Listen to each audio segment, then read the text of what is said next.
Mazmur 91.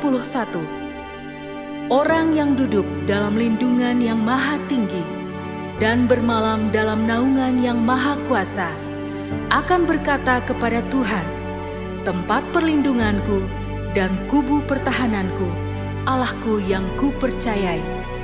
Sungguh, Dialah yang akan melepaskan engkau dari jerat penangkap burung, dari penyakit sampar yang busuk.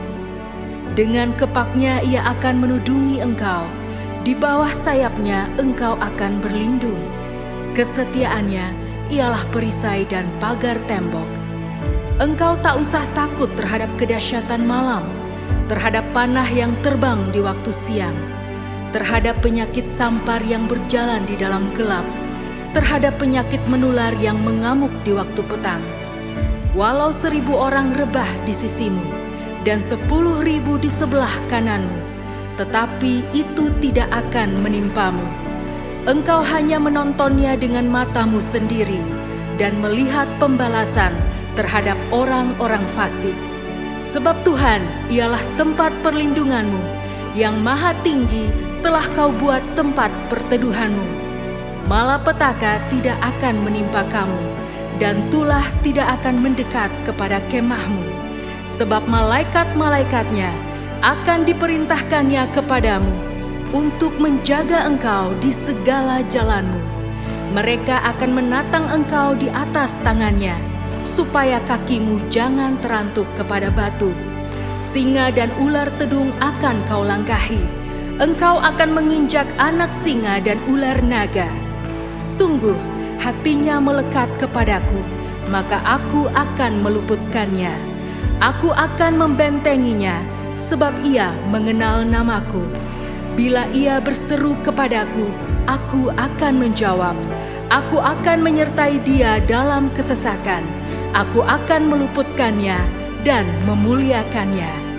Dengan panjang umur akan kukenyangkan dia, dan akan kuperlihatkan kepadanya keselamatan daripadaku.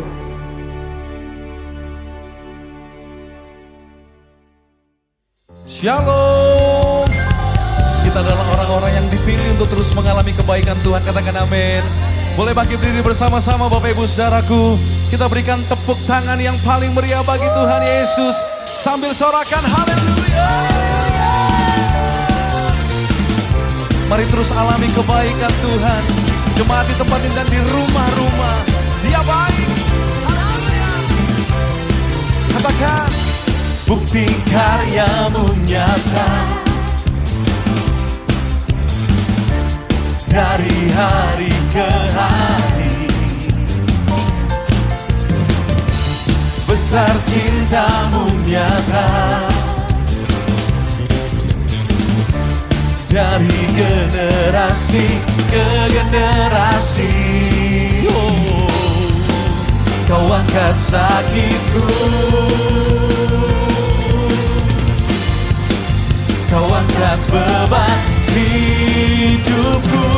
Tuhan Yesus sungguh baik, sangat baik, teramat baik. Tuhan Yesus sungguh dahsyat, sangat dahsyat, teramat dahsyat. Yang percaya boleh katakan amin. Sorakan haleluya. Mari ceritakan kebaikan Tuhan dan katakan, bukti karya-Mu nyata dari hari ke hari. Besar cinta-Mu nyata dari generasi ke generasi. Angkat kedua tangan kita sama-sama. Kau angkat sakitku, oh, Kau angkat beban hidupku. Tuhan Yesus, boleh semua jempolnya ke atas bagi Tuhan Yesus. Ya. Sangat baik, teramat baik. Tuhan Yesus, Tuhan Yesus.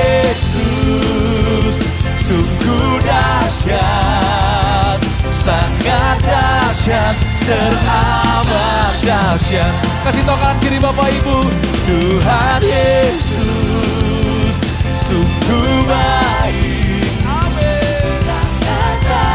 Dia sangat baik, bahkan teramat baik. Haleluya. Tuhan Yesus sungguh dahsyat, sangat dahsyat, teramat dahsyat. Tepuk tangan atas kepala sama-sama. Sorakan ye ye ye ye ye.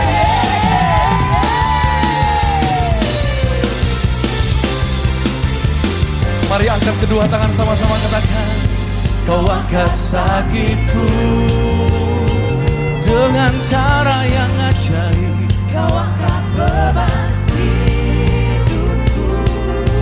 Oh, Kau angkat sakitku. Terima kasih Tuhan. Kau angkat beban hidupku. Oh, Kau angkat sakitku. Kau angkat beban hidupku. Angkat kedua tangan Bapak Ibu sama-sama. Kau angkat sakitku. Kau angkat beban hidupku. Tuhan Yesus sungguh baik, sangat baik, teramat baik. Angkat jempolnya sama-sama. Thank you Jesus. Selamanya. Mari menari bersama kami. Angkat jempol sama-sama, menari dari kanan yuk. Oh Tuhan Yesus sungguh baik, sangat baik, teramat baik. Tuhan Yesus sungguh dahsyat, sangat dahsyat, teramat dahsyat. Tuhan Yesus ku baik, Tuhan Yesus ku dahsyat, dulu sekarang dan selama-lamanya.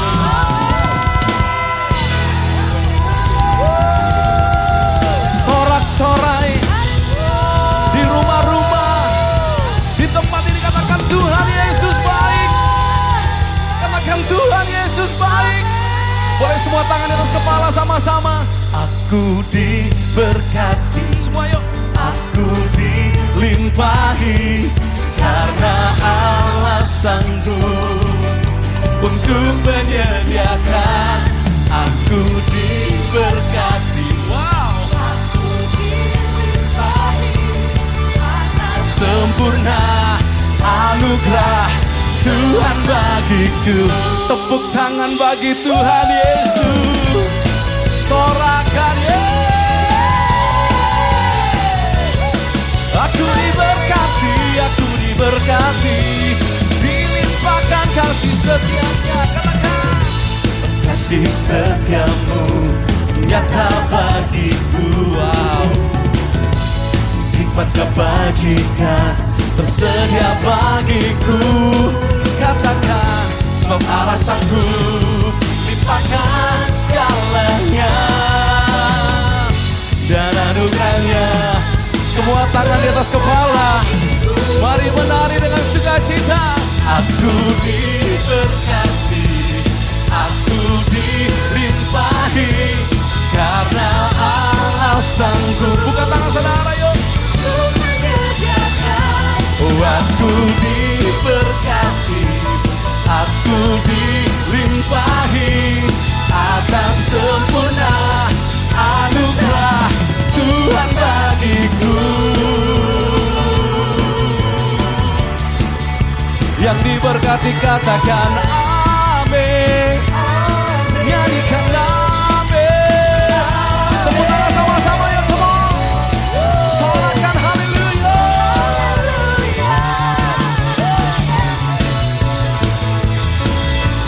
Boleh kasih tahu kanan kiri Bapak Ibu. Katakan, sebab Allah sanggup limpahkan segalanya dan anugerahnya sangat besar bagiku. Sebab Allah sanggup, amin, limpahkan segala-galanya, dan anugerahnya sangat besar bagiku. Semua aku Berkati, aku dilimpahi.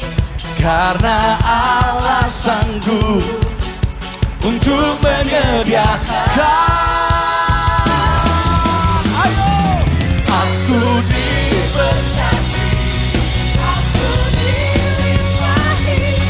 Karena Allah sanggup buka tanganmu.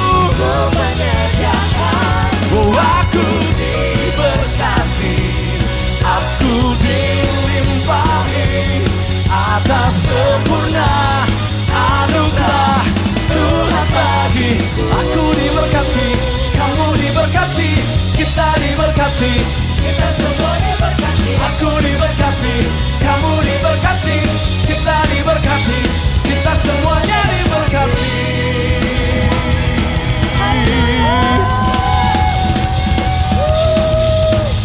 Yang diberkati katakan amin. Boleh tunjuk kanan kiri Bapak Ibu sekali lagi di tempat ini dan di rumah-rumah, katakan aku diberkati, kamu diberkati, kita diberkati, kita semua diberkati. Aku diberkati. Wow. Kamu diberkati. Kita diberkati. Tunjuk yang lain Bapak Ibu. Aku diberkati, kamu diberkati, kita diberkati, kita semua diberkati. Aku diberkati. Kamu diberkati. Boleh sambil menari gerakan kakinya, katakan oh aku diberkati, kamu diberkati, Kita diberkati. kita semua diberkati. Aku diberkati, kita diberkati, kita semuanya diberkati.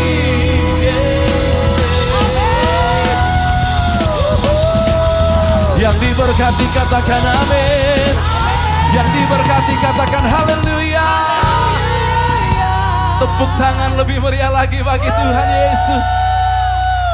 Sebelum duduk katakan aku, kamu, kita semua diberkati Tuhan. Wow. Yang diberkati dengan sukacita, tepuk tangan sekali lagi bagi Tuhan Yesus. Mari orang-orang yang diberkati silakan duduk. Dan biar terus hati kita menyembah sumber berkat itu. Namanya Tuhan Yesus. Kalau kita diberkati, itu semua karena kemurahan Tuhan. Yang percaya katakan amin. Tepuk tangan sekali lagi bagi Tuhan Yesus. Mari sembah Dia. Dia melahirkan anugerahnya. Dia melahirkan kemurahannya. Bagi orang-orang yang Dia pilih mengalami perkenanannya. Semua datang dari tangan Tuhan Yesus. Dia karuniakan.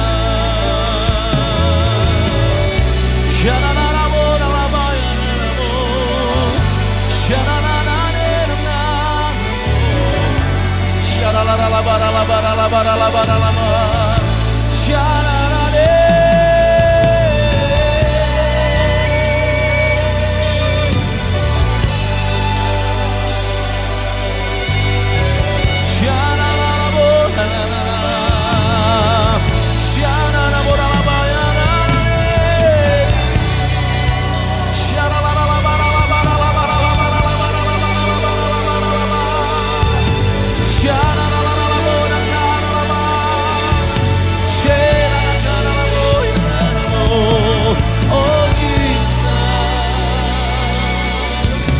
we worship you. Hallelujah.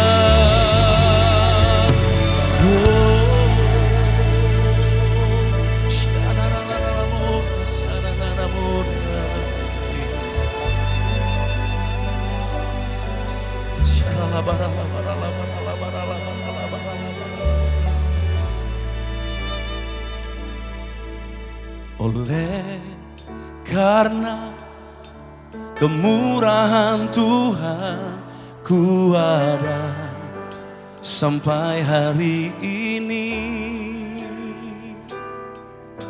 Oleh karena kebaikan Tuhan, janji-Mu terjadi bagiku. Mari terus dengan percaya katakan, oleh karena kemurahan Tuhan ku ada sampai hari ini. Oleh karena kebaikan Tuhan, janji-Mu terjadi bagiku. Aku percaya berkat-Mu atasku melimpah, kebajikan, kemurahan selalu mengikutiku. Ku puji, ku sembah Kau Tuhan. Semua oleh karena kemurahan Tuhan Yesus. Oleh karena kemurahan Tuhan ku ada sampai hari ini. Sambil angkat kedua tangan kita sama-sama. Oleh karena kebaikan Tuhan, janji-Mu terjadi bagiku. Aku percaya berkat-Mu atasku melimpah, kebajikan, kemurahan selalu mengikutiku. Ku puji, ku sembah, aku percaya. Aku percaya berkat-Mu atasku melimpah, kebajikan, kemurahan selalu mengikutiku. Ku puji, ku sembah. Mari angkat kedua tangan kita sembah Dia.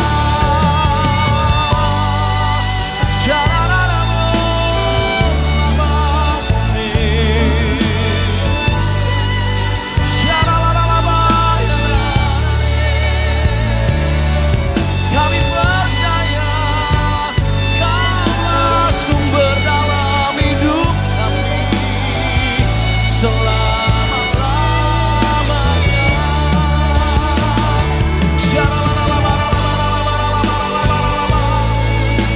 Biarlah terus mata kami tertuju kepadamu ya Tuhan. Mata kami terpesona kepada pribadi-Mu ya Tuhan. Kau lebih dari segala-galanya. Oh, mari terus sembah Tuhan Yesus lebih lagi Bapak Ibu.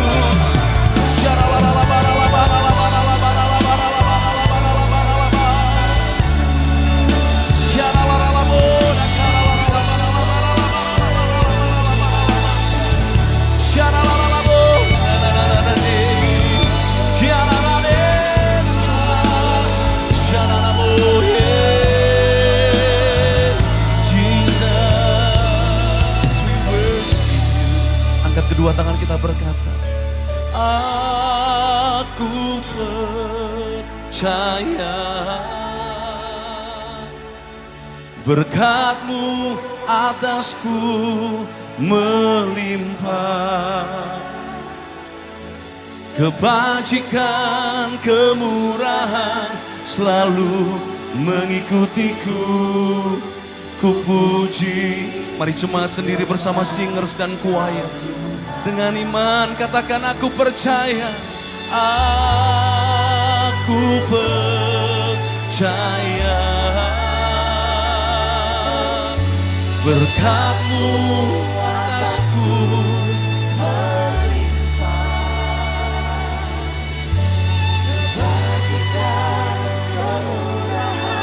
selalu mengikutiku. Mari bangkit berdiri bersama-sama Bapak Ibu Saudaraku. Angkat kedua tangan kita lebih lagi dan katakan, aku percaya, aku percaya, berkat-Mu atasku melimpah, kebajikan, kemurahan selalu mengikutiku. Ku puji, aku percaya, aku percaya, berkat-Mu atasku melimpah, kebajikan, kemurahan selalu mengikutiku. Ku puji, ku sembah Kau Tuhan. Ku puji, ku puji, ku sembah Kau Tuhan. Selamanya ku puji, ku sembah Kau Yesus.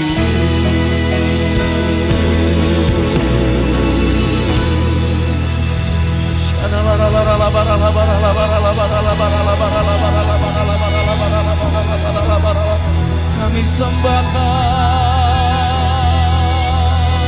Tuhan Yesus. Kau yang layak disembah sampai selama-lamanya. Mari angkat kedua tangan kita Bapak Ibu, sembah Dia.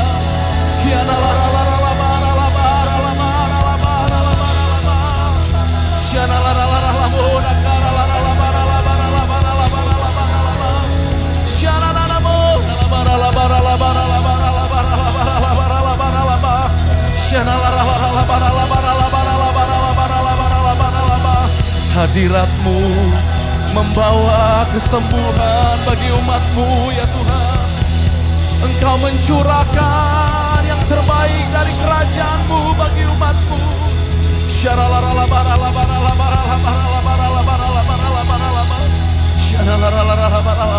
Mari terus bahasa roh Bapak Ibu Saudara.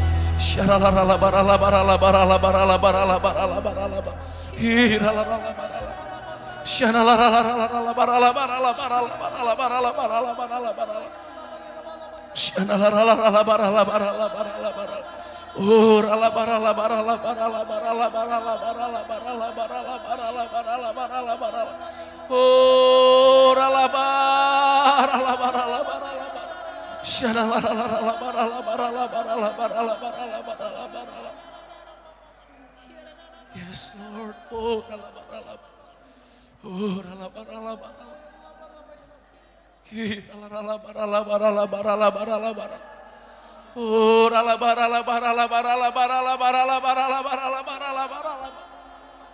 Oh Jesus, Jesus, Jesus, Jesus. Oh biar mata kami terus tertuju kepadamu ya Tuhan. Kami terpesona kepada pribadi. Lebih dari apa yang Kau berikan kepada kami. Kau besar, Kau mulia, Kau ajaib. Dan tidak ada Allah yang seperti Engkau. Dulu, sekarang, bahkan sampai selama-lamanya ya Tuhan. Kau ajaib. Kau Allah yang besar, ajaib dan mulia. Kau Yesus yang selalu membuatku terpesona. Segala pujian bagi-Mu ya Tuhan. Hanya Kau yang layak ku agungkan. Kau Allah yang besar, ajaib dan mulia. Kau Yesus yang selalu membuatku terpesona. Segala pujian bagimu ya Tuhan. Mari jemaat sendiri bersama singers dan choir agungkan Dia dan katakan, Kau Allah yang besar, ajaib dan mulia. Kau Yesus yang selalu membuatku terpesona. Segala pujian bagimu ya Tuhan. Hanya Kau yang layak ku agungkan. Oh, Kau Allah yang besar, ajaib dan mulia. Kau Yesus yang selalu membuatku terpesona.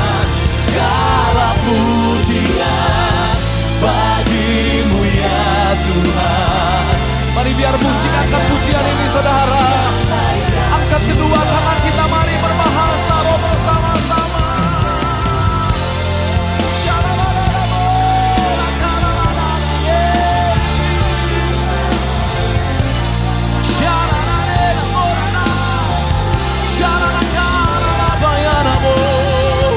Kau ajaib, Kau mulia selama-lamanya. Mari kita agungkan Dia lebih lagi. Dia besar, Dia agung selamanya.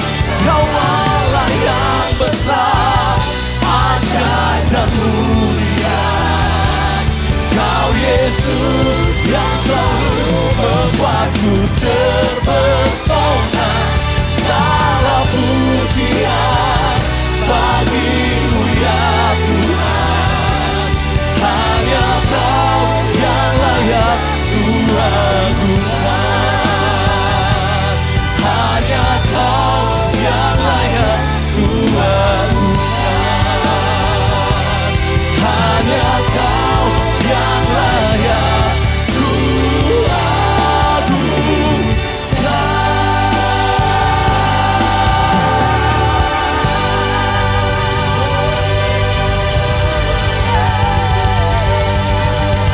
Bagi Dialah segala pujian, bagi Tuhan Yesuslah segala hormat, kemuliaan sampai selama-lamanya. Sorakan haleluya, sorakan haleluya, haleluya. Pentakosta ketiga. Pentakosta ketiga adalah pencurahan Roh Kudus yang dahsyat di zaman ini, melebihi yang terjadi di Azusa Street. Pentakosta ketiga akan mengakibatkan penuaian jiwa yang terbesar dan yang terakhir sebelum Tuhan Yesus datang kembali. Pentakosta ketiga akan membangkitkan generasi Yeremia, yaitu anak-anak muda yang dipenuhi Roh Kudus, cinta mati-matian kepada Tuhan Yesus, tidak kompromi terhadap dosa, dan akan bergerak untuk memenangkan jiwa. Pentakosta ketiga lahir di Indonesia dan bergerak ke bangsa-bangsa.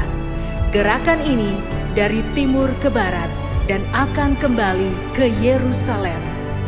Pentakosta ketiga akan memberikan kuasa untuk menyelesaikan amanat agung, dan setelah itu Tuhan Yesus datang kembali.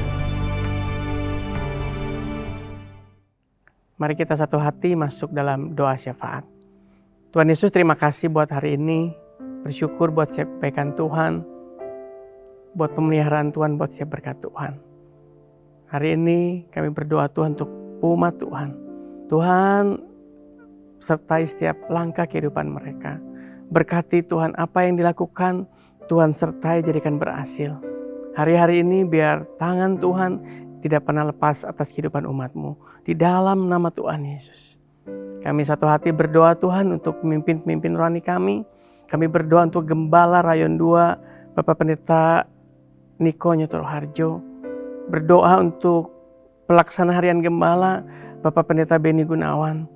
Berdoa untuk kelima wakil Gembala Rayon 2 di Kota Bandung. Kami berdoa Tuhan satu hati menyerahkan seluruh pemimpin rohani kami dan seluruh keluarga besar mereka di dalam berkat perlindungan Tuhan yang sempurna. Kemanapun hamba-hambamu pergi Tuhan, melayani Tuhan, Tuhan sertai dengan tanda-tanda ajaib, mujizat-mujizat, dan kesehatan kekuatan terbaik Tuhan limpahkan atas seluruh pemimpin rohani kami di dalam nama Tuhan Yesus.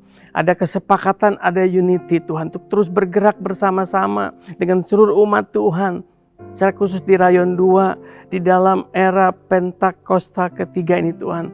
Penemuan jiwa yang terakhir dan terbesar bersama-sama dengan seluruh umat Tuhan di dalam nama Tuhan Yesus. Terima kasih Tuhan, terima kasih kesehatan yang terbaik Tuhan limpahkan atas seluruh pemimpin rohani kami di dalam nama Tuhan Yesus. Tuhan, satu hati kami berdoa untuk bangsa Indonesia. Bangsa yang besar, bangsa yang Tuhan kasihi, bangsa yang adalah biji mata Tuhan. Kami berdoa untuk seluruh situasi perekonomian bangsa ini, keamanan bangsa ini Tuhan. Kami berdoa kiranya tangan Tuhan, berkat Tuhan yang terus tercurah atas bangsa ini. Kami berdoa Tuhan untuk pemimpin bangsa kami, untuk Presiden Bapak Prabowo, Wakil Presiden Bapak Gibran Tuhan. Kami berdoa, turunkan hikmat-Mu atas pemimpin bangsa kami. Roh takut akan Tuhan. Agar setiap rancangan-rancangan, setiap rencana-rencana atas bangsa ini lewat pemimpin kami, campur tangan atas mereka Tuhan. Di dalam nama Tuhan Yesus kami mau katakan, biar keputusan Tuhan yang terjadi atas Indonesia. Indonesia diberkati Tuhan, Indonesia dipulihkan Tuhan, perekonomian yang terus dibangkitkan di dalam nama Tuhan Yesus.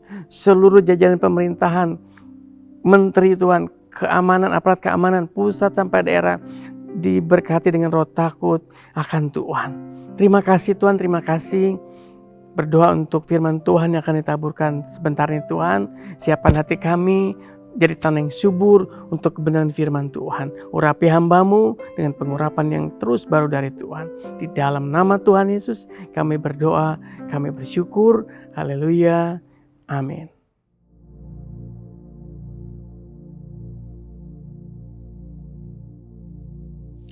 Shalom semuanya.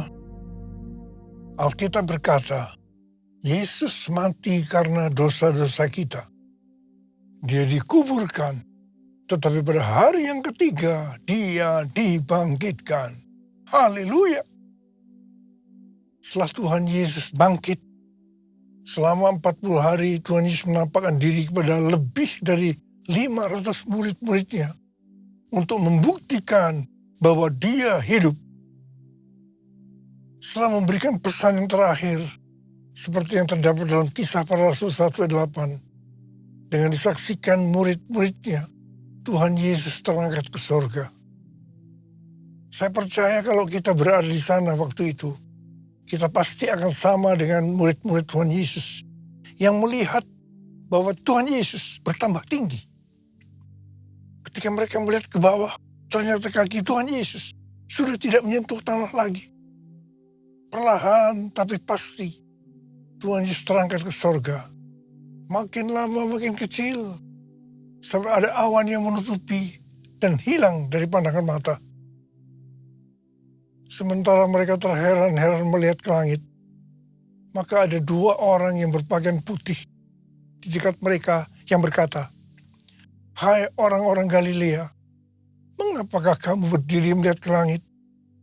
Yesus ini yang terangkat ke surga meninggalkan kamu, akan datang kembali dengan cara yang sama seperti kamu melihat dia naik ke surga."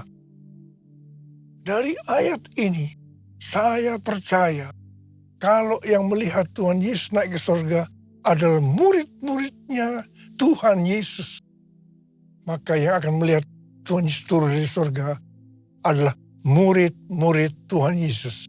Katakan amin. Sekarang Tuhan Yesus ada di surga. Apa yang dilakukan Tuhan Yesus di surga? Yang pertama, Tuhan Yesus berkata dalam Yohanes 14 ayat 1 sampai dengan 3. Janganlah gelisah hatimu. Percayalah kepada Allah. Percayalah juga kepadaku. Di rumah Bapakku banyak tempat tinggal. Jika tidak demikian, tentu aku mengatakannya kepadamu. Sebab aku pergi ke situ untuk menyediakan tempat bagimu. Apabila aku telah pergi dan telah menyediakan tempat bagimu, aku akan datang kembali dan membawa kamu ke tempatku. Supaya di tempat aku berada, kamu pun berada. Pesan Tuhan Yesus ini tujuan untuk murid-muridnya. Karena itu kalau kita mau ikut dalam pengangkatan, maka kita harus menjadi murid Tuhan Yesus. Murid Tuhan Yesus adalah kita-kita yang hidupnya sama seperti Kristus telah hidup. Karena kita hidup sama seperti Kristus telah hidup, maka kita akan menjadi serupa dengan gambarnya. Roma 8:29 berkata, sebab semua orang yang dipilihnya dari semula, mereka juga ditentukannya dari semula untuk menjadi serupa dengan gambar anaknya. Supaya ia, anaknya itu, menjadi yang sulung di antara banyak saudara. Jadi goal kita sebagai orang percaya adalah menjadi serupa dengan gambar Yesus. Yaitu murid Tuhan Yesus. Hal yang kedua yang dilakukan oleh Tuhan Yesus di sorga adalah sesuai dengan Ibrani 7 ayat 25 yang berkata, karena itu ia sanggup juga menyelamatkan dengan sempurna semua orang yang melalui dia datang kepada Allah. Sebab ia hidup senantiasa untuk menjadi pengantara mereka. Tuhan Yesus di sorga menjadi pengantara kita. Artinya sebagai pendoa syafaat bagi kita. Supaya kita selamat secara sempurna. Kalau kita berbicara tentang keselamatan, maka ada 3 hal yang harus diperhatikan. Yang pertama, bisa kehilangan keselamatan. Yang kedua, hampir-hampir tidak diselamatkan. Dan yang ketiga, selamat dengan sempurna. Hal yang pertama, orang yang sudah percaya bisa kehilangan keselamatan. Matius 7 ayat 21 sampai dengan 23 berkata, bukan setiap orang yang berseru kepadaku, Tuhan, Tuhan, akan masuk ke dalam kerajaan sorga, melainkan orang yang melakukan kehendak Bapakku yang di sorga. Pada hari terakhir, banyak orang akan berseru kepadaku, Tuhan, Tuhan, bukankah kami bernubuat demi namamu? Dan mengusir setan demi namamu? Dan mengadakan banyak mujizat demi namamu juga? Pada waktu itulah aku akan berterus terang kepada mereka dan berkata, aku tidak pernah mengenal kamu. Enyahlah dari hadapanku, hai kamu yang melanggar perintah Allah. Ini merupakan peringatan bagi hamba-hamba Tuhan yang sedang dipakai oleh Tuhan. Agar pelayanan yang diberikan oleh Tuhan semata-mata hanya untuk menyatakan kemuliaannya. Bukan untuk kemuliaan diri sendiri. Bukan untuk mencari keuntungan pribadi. Bukan untuk popularitas. Di mana ini bisa mengakibatkan hilangnya keselamatan. Contoh, seorang murid yang kehilangan keselamatannya adalah Yudas. Yudas mengikuti Yesus begitu lama. Bahkan dicatat dalam Lukas 9 ayat 1 sampai dengan 6. Ia bersama-sama murid-muridnya yang lain pernah melakukan berbagai mujizat dan pelayanan kesembuhan. Namun ia akhirnya memilih meninggalkan Tuhan. Maka hilanglah keselamatannya. Hal yang kedua, mengenai hampir-hampir tidak diselamatkan. 1 Korintus 3 ayat 10 sampai dengan 15 berkata, kita membangun hidup kita ini dengan dasar Yesus Kristus. Pertanyaannya, bahan apa yang kita gunakan untuk membangun kehidupan kita ini? Apakah dengan bahan emas, perak, batu permata, ataukah dengan bahan kayu, rumput kering, atau jerami?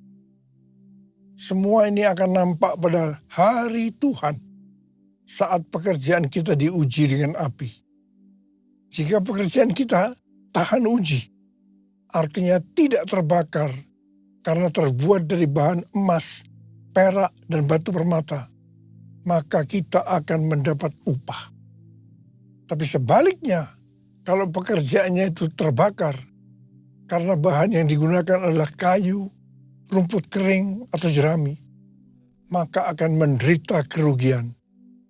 Selamat sih selamat, tapi seperti keluar dari dalam api. Artinya hampir-hampir tidak diselamatkan.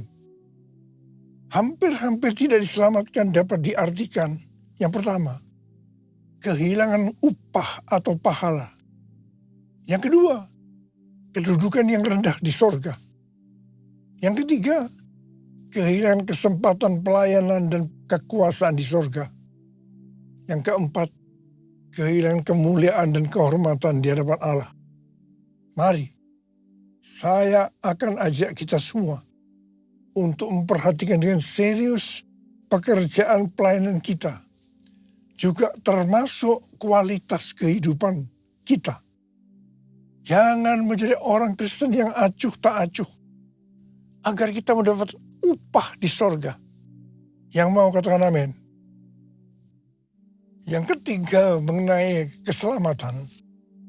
Tuhan Yesus berada di sorga untuk mendoakan kita agar mendapatkan keselamatan yang sempurna. Bukan untuk kehilangan keselamatan atau bukan hampir-hampir tidak diselamatkan. Supaya doa Tuhan Yesus ini terjadi, maka sesuai dengan 2 Petrus 1 ayat 5 sampai 11 dikatakan bahwa kita harus dengan sungguh-sungguh berusaha. Sungguh-sungguh berusaha untuk menambahkan kepada iman kita kebajikan. Artinya berbuat baik. Kemudian ditambahkan lagi pengetahuan. Kemudian tambahkan lagi dengan penguasaan diri. Tambahkan lagi dengan ketekunan. Tambahkan lagi dengan kesalehan yang artinya hidup kudus. Tambahkan lagi kasih akan saudara-saudara seiman.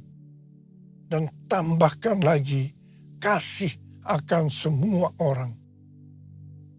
Kalau kita melakukan ini semua dengan sungguh-sungguh, maka kita akan lebih mengenal Tuhan Yesus Kristus. Dan kita tidak akan pernah tersandung.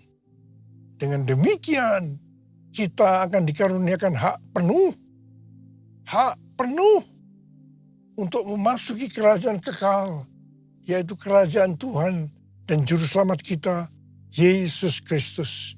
Yang artinya kita mendapatkan keselamatan yang sempurna. Haleluya! Besar anugerah-Mu, berlimpah kasih-Mu, semakin hari semakin bertambah besar anugerah-Mu,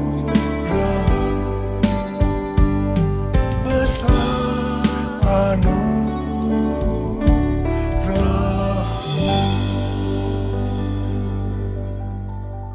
Hal ketiga yang dilakukan oleh Tuhan Yesus di sorga adalah mencurahkan Roh Kudus. Pesan yang terakhir dari Tuhan Yesus untuk murid-muridnya sebelum ia terangkat ke sorga terdapat dalam Kisah Para Rasul 1 ayat 8 yang berkata, "Tetapi kamu akan menerima kuasa kalau Roh Kudus turun ke atas kamu, dan kamu akan menjadi saksiku di Yerusalem dan di seluruh Yudea dan Samaria dan sampai ke ujung bumi." Setelah memberikan pesan yang terakhir ini, Tuhan Yesus naik ke sorga. Setelah itu apa yang dilakukan oleh murid-muridnya? Mereka pergi ke Yerusalem dan berkumpul di ruang atas atau kamar loteng. Mereka melakukan ini karena Tuhan Yesus yang menyuruh mereka agar tidak meninggalkan kota Yerusalem, karena mereka akan dilengkapi dengan kekuasaan dari tempat tinggi. Tuhan Yesus berkata, sebab Yohanes membaptis dengan air, tetapi tidak lama lagi kamu akan dibaptis dengan Roh Kudus. Murid-murid yang berkumpul berjumlah sekitar 120 orang. Kisah Para Rasul 1 ayat 14a berkata, mereka semua bertekun dengan sehati dalam doa bersama-sama. Artinya mereka berdoa, memuji dan menyembah Tuhan dalam unity siang dan malam. Ini adalah prinsip restorasi Pondok Daud. Ini adalah prinsip benar doa. Pada hari raya Pentakosta, jadi 10 hari setelah mereka berkumpul, tiba-tiba turunlah dari langit suatu bunyi seperti tiupan angin yang keras yang memenuhi seluruh rumah di mana mereka duduk. Dan tampaklah kepada mereka lidah-lidah seperti nyala api yang bertebaran dan hinggap pada mereka masing-masing. Maka penuhlah mereka dengan Roh Kudus.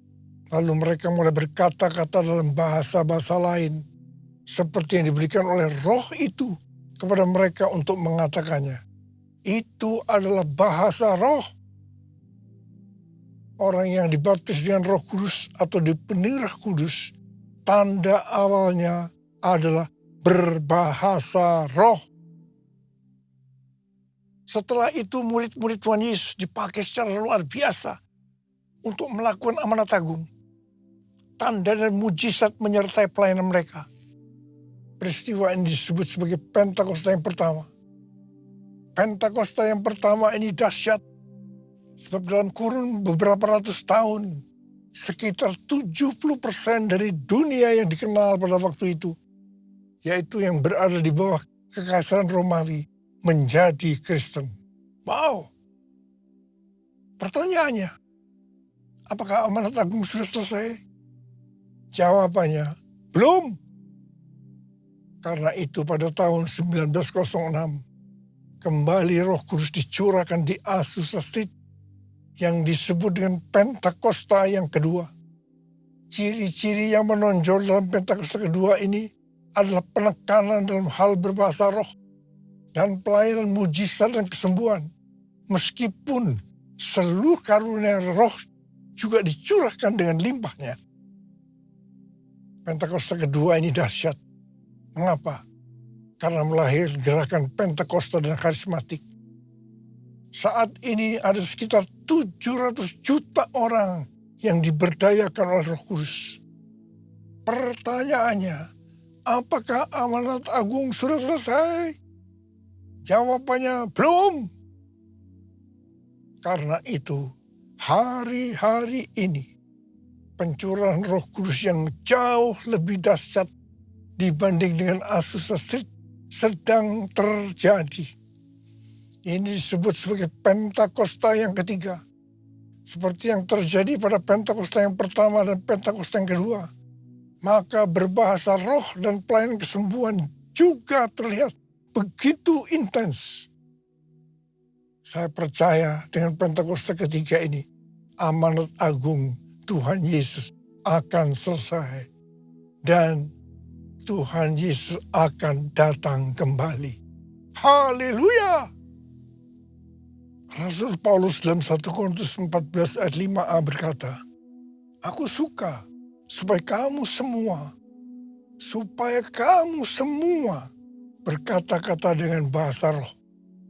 Selain itu dalam 1 Korintus 14 ayat 18, Rasul Paulus juga berkata, aku mengucap syukur kepada Allah bahwa aku berkata-kata dalam bahasa roh lebih daripada kamu semua. Saya sangat mengaminkan apa yang dikatakan oleh Rasul Paulus ini. Dan saya juga berdoa agar apa yang dikatakan oleh Rasul Paulus ini juga terjadi pada kita. Yang bisa katakan amin. Ku buka hati untuk Roh-Mu Tuhan. Ku buka hati menyembah-Mu Yesus. Jamalah kami, penuhi kami dengan kuasa Allah Maha Tinggi. Dengan kuasa Allah Maha Tinggi. Apa yang terjadi kalau kita berbahasa roh? Yang pertama, kita akan lebih berani bersaksi tentang Yesus. Kita ingat Petrus, di mana sebelum dia baptis dengan Roh Kudus, dengan tanda awal berbahasa roh, dia pernah menyangkal Yesus sebanyak 3 kali sebelum ayam berkokok. Setelah dibaptis Roh Kudus dan berbahasa roh, dia berani bersaksi tentang Tuhan Yesus, tidak peduli disesah dan dipenjara. Yang kedua, kalau kita berbahasa roh, maka sesuai dengan 1 Korintus 14 ayat 4a dikatakan, siapa yang berkata-kata dalam bahasa roh, ia membangun dirinya sendiri. Yang artinya, kalau kita berbahasa roh, kita akan membangun iman kita. Yang ketiga, kalau kita berbahasa roh, kita akan lebih merasakan hadiratnya dan lebih intim dengan dia. Karena ketika kita berbahasa roh, kita berkata-kata kepada Allah, bukan kepada manusia. Yang keempat, kalau kita berbahasa roh, kita akan berdoa lebih lama lagi. Yang kelima, sesuai dengan 1 Korintus 14 dan 15 yang berkata, sebab jika aku berdoa dengan bahasa roh, maka rohkulah yang berdoa, tetapi akal budiku tidak turut berdoa. Jadi apakah yang harus kubuat? Aku akan berdoa dengan rohku, tetapi aku akan berdoa juga dengan akal budiku. Aku akan menyanyi dan memuji dengan rohku, tetapi aku akan menyanyi dan memuji juga dengan akal budiku. Jadi kalau kita menghendaki agar roh kita berdoa, menyanyi dan memuji, maka kita harus berbahasa roh. Sedangkan kalau dengan akal budi atau jiwa, maka kita harus menggunakan bahasa yang kita mengerti. Mari, bagi yang mau melakukan katakan bersama saya, amin. Bahasa roh atau bahasa lidah dalam Alkitab dituliskan di 1 Korintus 14, Kisah Para Rasul 2, Kisah Para Rasul 10, dan Kisah Para Rasul 19. Kesimpulannya sebagai berikut. Yang pertama, bahasa roh atau bahasa lidah dalam bahasa Greka disebutkan dengan glosa. Ada 3 macam bahasa roh atau bahasa lidah. Yaitu yang pertama, bahasa roh yang harus diterjemahkan atau ditafsirkan supaya mengerti. 1 Korintus 14 ayat 26 sampai dengan 28. Yang kedua, bahasa roh yang tidak perlu diterjemahkan atau ditafsirkan karena memang hanya Allah yang mengerti artinya. Ini adalah penyembahan dalam roh. 1 Korintus 14 ayat 2 sampai 4. Kisah 10 ayat 46, Kisah 19 ayat 6. Yang ketiga, bahasa roh yang diterjemahkan oleh Allah sendiri, sehingga dimengerti oleh orang yang mendengarnya dalam bahasa yang dimengerti. Itu terdapat dalam Kisah Para Rasul 2 ayat 4 sampai 11. Kesimpulan yang ketiga, bahasa roh atau bahasa lidah bisa diucapkan di mana saja.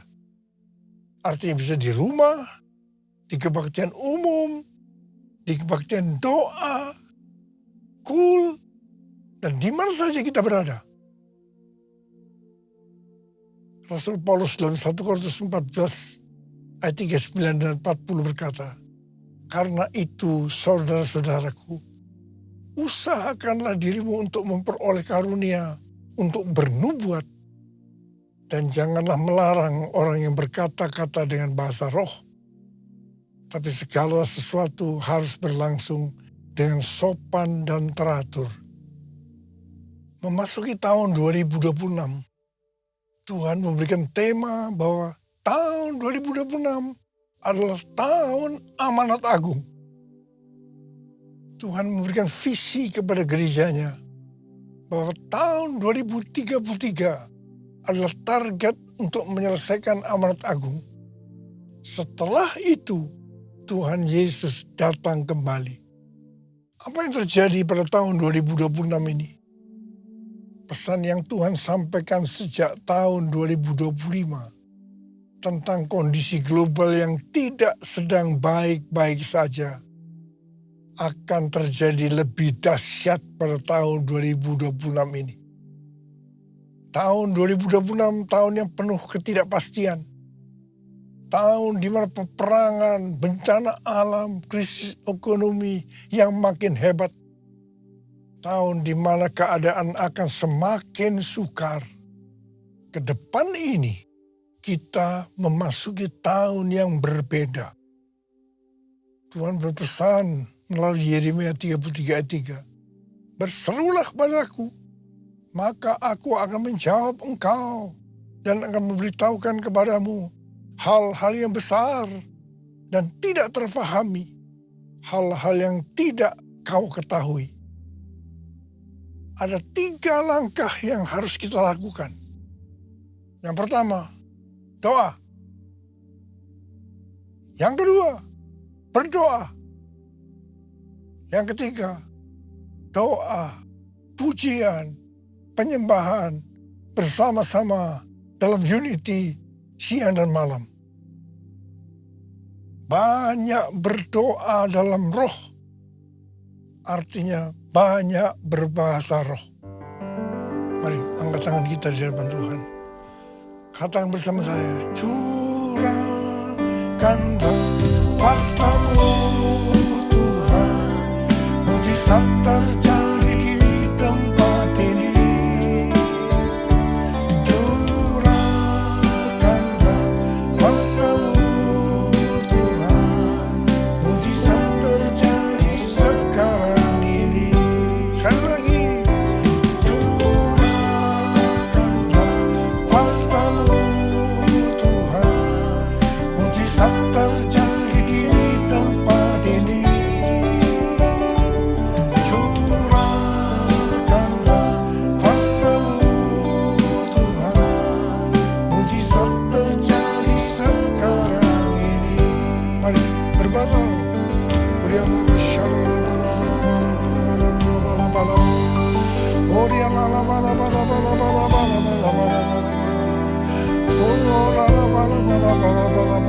Tuhan, hamba berdoa buat anak-anak-Mu yang belum berbahasa roh. Tuhan, mereka angkat tangan di hadapan Tuhan. Berikan mereka bahasa-bahasa yang baru ya Tuhan. Terima pengurapan Tuhan saat ini. Terima. Curahkanlah kuasa-Mu Tuhan, mujizat terjadi di tempat ini. Curahkanlah kuasa-Mu Tuhan, mujizat terjadi sekarang ini. Mujizat terjadi sekarang ini. Mujizat terjadi sekarang ini.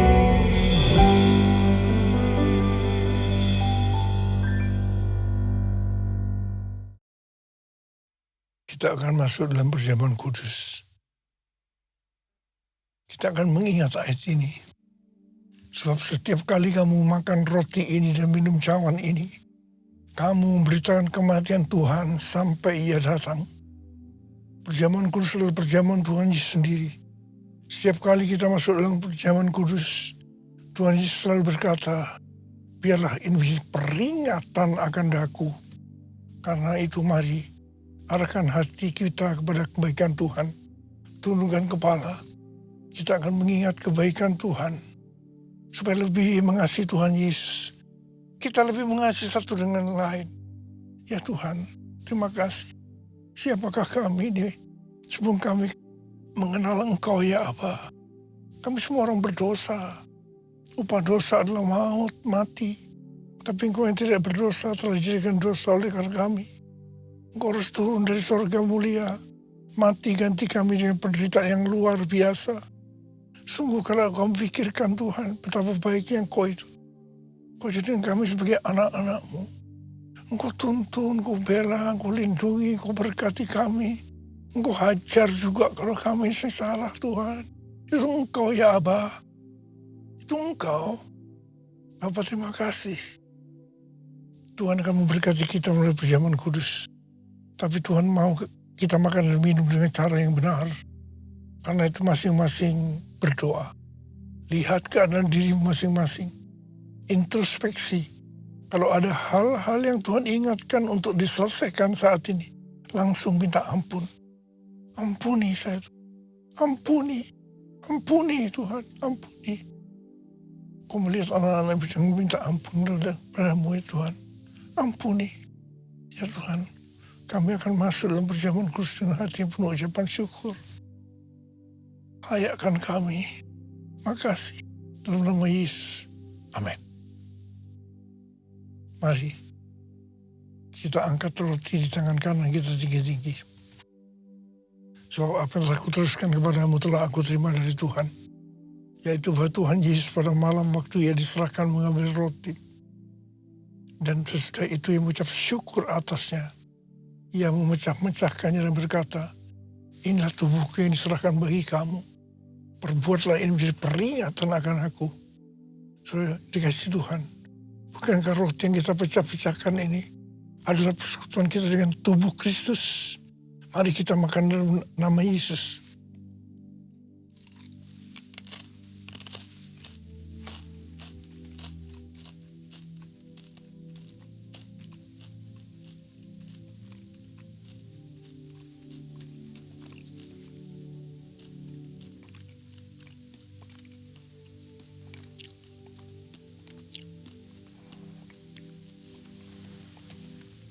Angkat cawan di tangan kanan kita tinggi-tinggi. Demikian juga ia mengambil cawan sesudah makan lalu berkata, cawan ini adalah perjanjian baru yang dimeteraikan oleh darahku. Perbuatlah ini setiap kali kamu meminumnya menjadi peringatan akan aku. Saudara kasih Tuhan, bukankah cawan pengucapan syukur yang atasnya kita ucapkan syukur adalah persekutuan kita dengan darah Yesus. Mari kita minum dalam nama Yesus.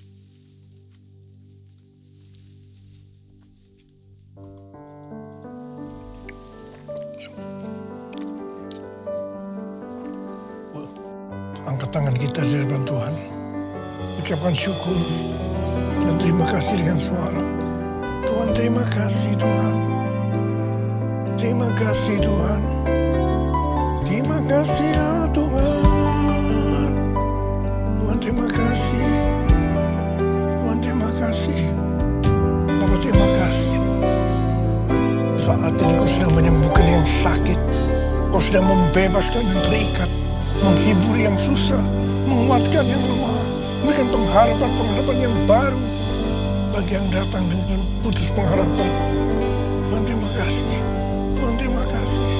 Tuhan terima kasih. Terima kasih. Terima kasih Yesusku, puji syukur hanya bagi Tuhanku. Terima kasih Yesusku, terima kasih Yesusku, puji syukur hanya bagi Tuhanku.